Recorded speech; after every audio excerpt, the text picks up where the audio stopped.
when you're afraid of something, you have to master it. That's how you start to overcome it. I was so afraid of myself that I had to figure out, I became a master of my mind. So what I realized, when I get to that point where I want to quit, everybody, they get to the point where they want to quit. This is what happens. The mind tells you, let's go home. Let's take a warm shower. Let's get some food. This is not right. This is that. If you cannot answer the questions at that moment, because your mind's gonna start giving you all these questions. And if you can't answer them, you're going to quit. What I realized when I was going through Buds, Ranger School, all this 100-mile race, 200-mile races, pull-up records, my mind would come creeping in.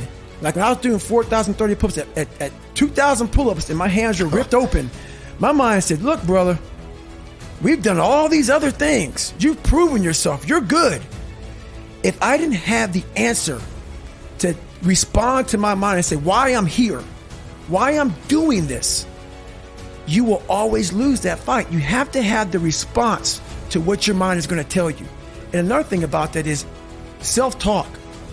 A lot of people have like these big four on mental toughness. All that's just crap about self-talk, visualization. It's true, but the thing about self-talk and all these things, they ask me, what do you think about when you're on mile 100 of a 205-mile run? What are you thinking about when you realize you've run for 24 hours and you have 24 more hours to run and you have another 105 miles? What goes through your mind? What do you say to yourself? I want to know. A lot of people think self-talk works. It does, but it doesn't work without the suffering before your mind starts saying we need self-talk. So what I tell myself is I go back to the months and years of preparation to get to that day. And I'm telling myself, the 3:30 in the morning, and I'm looking at my shoes, and I want to go out there and run 30 miles. I have to, in that second, in that moment of this self-talk, my mind saying, you got to find more, you got to find more. I once again calm down, go back into my mind, in my cookie jar, I call it, and I have to reflect back on the shit I did to get here. And that becomes my self-talk. Self-talk does not work unless it is real. Most of us lie to ourselves in the self-talk. It doesn't work. It has to be real. It has to be something that you've done to make it really work. So every day I have my shoes laid out because I hate running. People don't believe it. I hate it. Because every day I wake up and there's my shoes, my shirt, my shorts, depending on the weather. There's some days I can wake up and I just look at the motherfuckers for hours. And then I start walking around the fucking house. And I say, I don't even fucking run today. I'm not doing shit today. Nothing. I don't have to. I did all that shit. I don't need all this shit. I went through all this hell weeks and got my ass kicked all the time and fucking made it. What am I doing that shit for? And that's when I think. I got 2.3 million followers on Instagram. This ain't about shooting. This ain't about your from Ranger schools and getting beat as a kid. You have an obligation, not to yourself, but to everybody out there that is touched by what you do as a human being.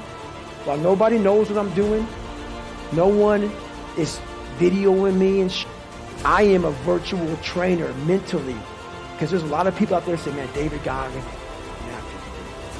and if I wake up one morning and don't do that, I go back to that David Goggins who lied about being who he wanted to be. So my thing that keeps me going every day is my mission in life. Wow, I did not choose it.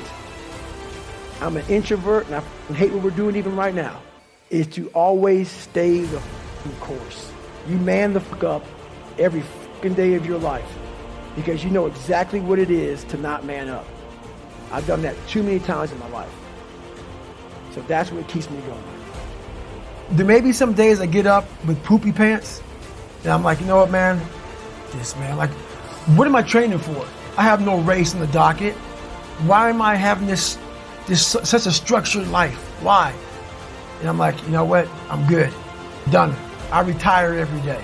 I'm done with it. And I sit around and I say, okay. And then this is my thought process. So you want to be normal. So you just want to be like everybody else that roams the world, not knowing the power that's in them. Being fine with being mediocre. You want to go back to who you were, huh, David? so bad this guy. I see a whole bunch of people walking around out here who have no idea how talented they truly are. Now I'm talking about talent, like some God-given ability. Talent that sometimes you have to hone, you have to work on, and you have to harness yourself. And they just walk around just on their phones, just clueless to how powerful they are. You have to be able to break this very big thing into very small pieces. What makes people quit, stuff like you talked about, the whole SEAL Fit thing and different challenges like Hell Week and Ranger School and 100-mile races and stuff like that is, like for instance, I ran 205 miles in 39 hours. Can you imagine what your mind is thinking at mile 100 of a 205-mile race? It's not thinking you're halfway done. It's thinking you have another 100 miles to go. It's not thinking, oh man, we're halfway down. It's thinking, oh man, I got a long way to go. And so you have to be able to really chunk these things down and not allow your mind to get away from you at the worst times. So I became an expert at doing just that. I have a story to tell, as we all have a story to tell. And what I realized on my journey was a lot of us don't believe that we can achieve the impossible. And along my journey, I started realizing, man, I gotta fucking tell some people about this shit, man. Like, I discovered something that some people have, but they don't even fucking know. All of us have it. Along this way, I wasn't, like I said, I wasn't a theorist. I became a practitioner. And I was like, my God, I'm busting down so many barriers of, like, I have a learning disability. Okay, but I'm catching up with everybody. I figured that out. I figured out all these negative things in my life that were keeping me in this hole. I'm like, I gotta tell people, man, that, hang on a second, man. You can fucking achieve the absolute impossible. You don't need great parents. You don't need like a private school. You don't need to have this humongous GPA and all this other shit. What you need is the one thing I talk about in my book, which is straight up brutal work ethic. You have to be willing to outwork everybody in the world. And that's the hard part. That's the hard part. This isn't like some 5-step process where if you do these 5 fucking steps, you're going to end up with this magical world. Nah, I'm basically teaching you how to callous over your victim's mentality. I'm teaching you how to, like I did 67,000 pull-ups in training for the pull-up record. I was seriously callousing my hands to protect them. What I'm trying to do with people is teach them how to find more of themselves to where they empower themselves. I'm all about the underdog.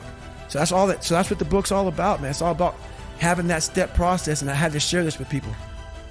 Growing up, I was the weakest person in the world, I thought, in my mind. And the most important conversation is the one you have with yourself. So when you think that, it becomes truth. I do believe now there's not many people on the planet who can do what I do.